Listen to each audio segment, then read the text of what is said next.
Saludos. En esta ocasión vamos a ver los circuitos paralelos. ¿Qué entendemos por circuito paralelo? Bueno, un circuito paralelo es aquel que tiene varias resistencias o varios elementos activos y pasivos, pero tienen algo en común. Tienen dos puntos en común. En este caso podemos ver el punto A, que es toda esa línea, y el punto B, toda esa línea. Estos elementos resistivos tienen dos puntos en común, el punto A y el punto B, por consiguiente están en paralelo. Igualmente en la segunda imagen podemos ver el punto A y el punto B, los mismos elementos resistivos, por consiguiente están en paralelo. Y aquí podemos ver que el punto A se ha unificado, no está extendido como en los demás casos, sino unificado aquí, y el punto B igual se unificó, pero siguen siendo un punto común para los elementos resistivos, por consiguiente están en paralelo. Los circuitos paralelos son los que se utilizan en las instalaciones eléctricas residenciales. Todas las bombillas, los equipos, nevera, todos los artefactos eléctricos, lavadora, todo funciona bajo una conexión o modalidad de conexión en paralelo. Aquí podemos ver un circuito de una bombilla, esta primera imagen, donde por ser una fuente de voltaje de tipo alterna, entonces tenemos un positivo. Miren, fíjense que el positivo, todos los conductores del positivo tienen un mismo punto común. De la roseta sale del mismo tornillo o del mismo borne la conexión del potencial de la conexión de las bombillas. Sin embargo, de la parte del neutro obedece también a un mismo punto. Fíjense que todos están conectados en el mismo punto. Por consiguiente, tienen dos puntos en común, llamémosle A y llamémosle B. Entonces están en paralelo. De este lado tenemos una pila o batería. Ahora podemos hablar de positivo y negativo. Eso es importante destacar. Cuando tengo corriente alterna, hablamos de potencial, fase, línea viva y neutro, cuando hablamos de corriente alterna. Pero cuando hablamos de corriente directa, que es en este caso que se genera mediante pilas o baterías, hablamos de positivo y negativo. El positivo va vía a un breaker o un interruptor.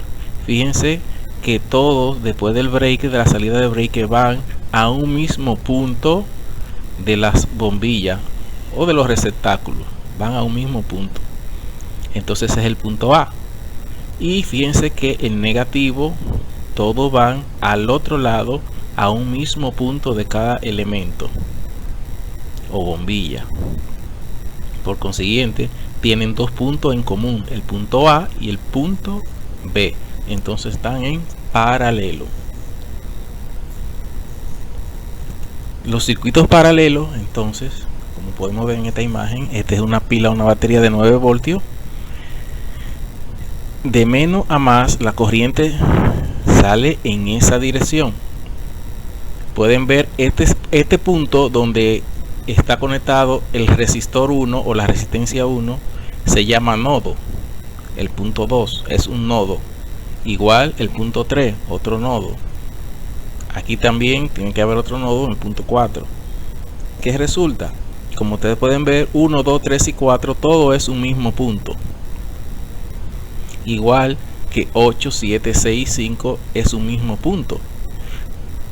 Este circuito, como es de una pila o batería, el generador, entonces podemos decir que este es el positivo y que este lado es el negativo.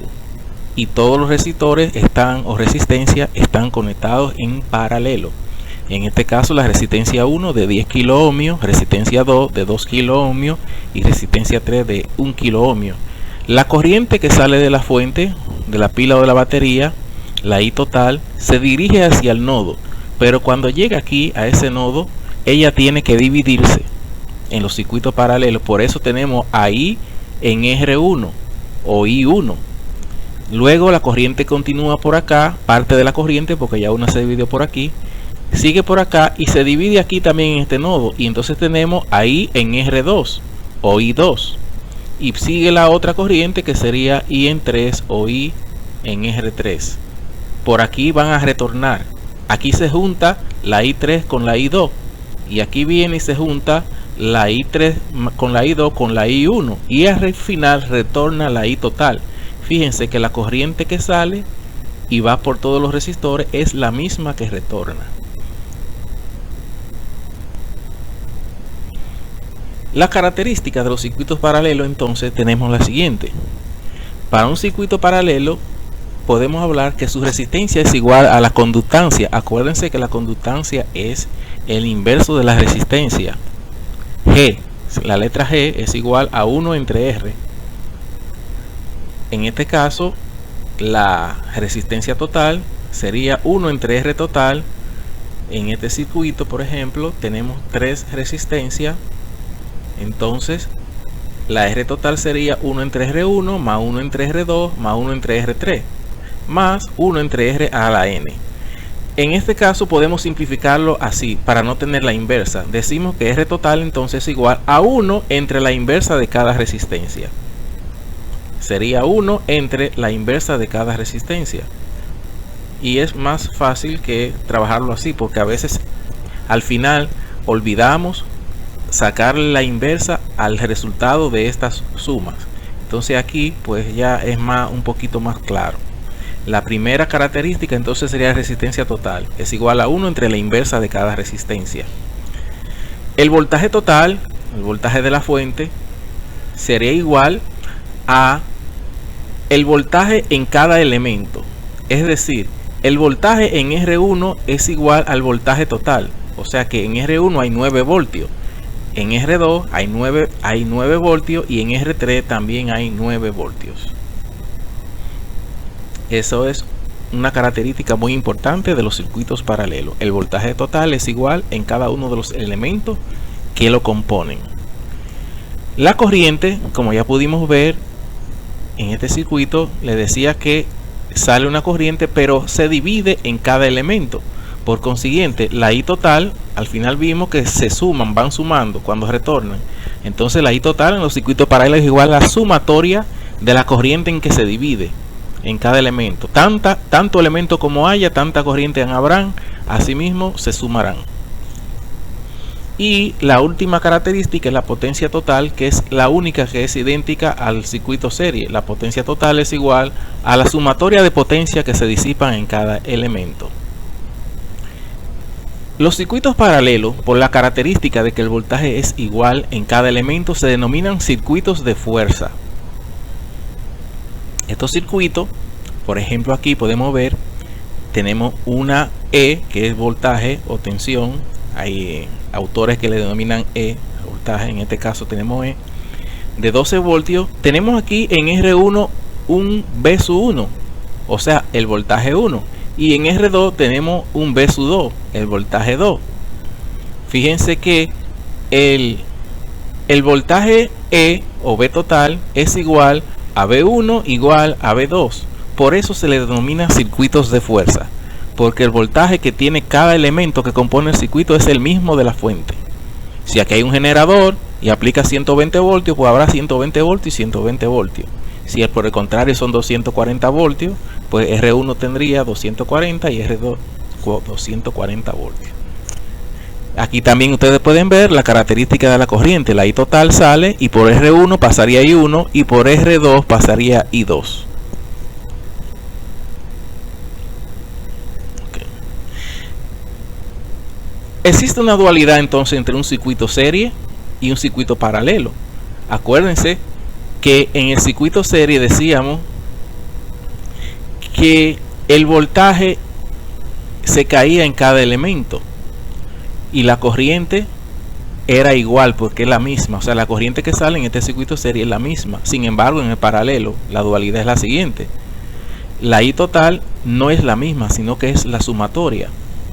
Sin embargo, el voltaje en el circuito paralelo es el mismo de la fuente, y en el circuito serie es la suma, como lo tenemos aquí. Entonces la dualidad comparativa es que en el circuito serie sumamos la corriente, en el circuito paralelo, y en el circuito serie sumamos los voltajes, ¿de acuerdo? Porque en el circuito paralelo el voltaje es igual, y en el circuito serie la corriente es igual. También es una dualidad a lo inverso.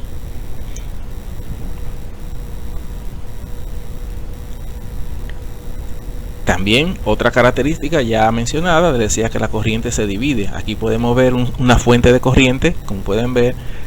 Por R1 entra I1, por R2 entra I2, por R3 entra I3 y por R4 I4. La I total son 12 amperes. Esos 12 amperes va a dividirse por aquí. ¿Cómo se van a dividir esos amperes? De acuerdo a la resistencia. Si la resistencia es grande, por ahí habrá menos corriente, porque la corriente es inteligente, ella busca el camino donde haya menos trabajo. Habrá más voltaje pero menos corriente.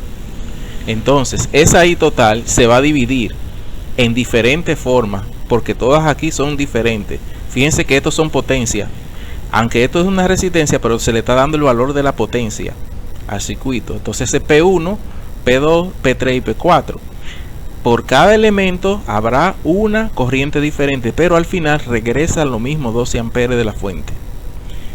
Aquí también, por ejemplo, tenemos 10 ohmios, 2 kilo ohmios, 1 kilo ohmio. ¿Por dónde habrá más corriente? No por la más cercana a la fuente necesariamente. Por donde habrá más corriente será por R3. Eso lo veremos luego en cálculo, para que ustedes vean con números que por aquí, por I3, la corriente será mayor que por R1 y por R2, porque la resistencia es menor, y al ofrecer menos resistencia, acuérdense que la corriente es un flujo de electrones por los conductores, y la resistencia es la oposición, y si hay mucha resistencia, pues se va a poner a que esos electrones crucen, y como esta es la más pequeña, por aquí cruzarán más electrones. Y aquí tenemos entonces el circuito para que veamos la última característica de potencia, donde la potencia que se disipa en cada elemento, P en R1, P en R2 y P en R3, dependerá también de la resistencia que tenga, y por consiguiente la corriente que están acá. Acuérdense que potencia sería AR por I al cuadrado, o también tenemos un voltaje que sería AB por I. La I que viene por aquí también va a depender de la resistencia. En este caso la potencia en R1 sería la más grande. ¿Por qué? Porque por aquí viene una I total, una I1, perdón, que va a pasar por la resistencia más pequeña. Por consiguiente esta corriente es más grande, y como la corriente va a ser más grande, el voltaje por la corriente le va a dar una potencia mayor que estas que están aquí, porque la corriente serán menores. En este caso la corriente es mínima, porque es la corriente más grande, la resistencia más grande. Entonces por aquí la corriente sería la más pequeña. ¿De acuerdo? Este símbolo que está aquí es un símbolo de tierra. Se coloca para que se sepa que esa es la tierra. Siempre va con el lado del neutro o del negativo. En este caso es una pila, sería el negativo. Hasta aquí pues llegamos con esta parte de explicación de circuitos paralelos. Vamos a continuar luego con otro video sobre solución de problemas de circuitos paralelos. Hasta la próxima, continúen estudiando.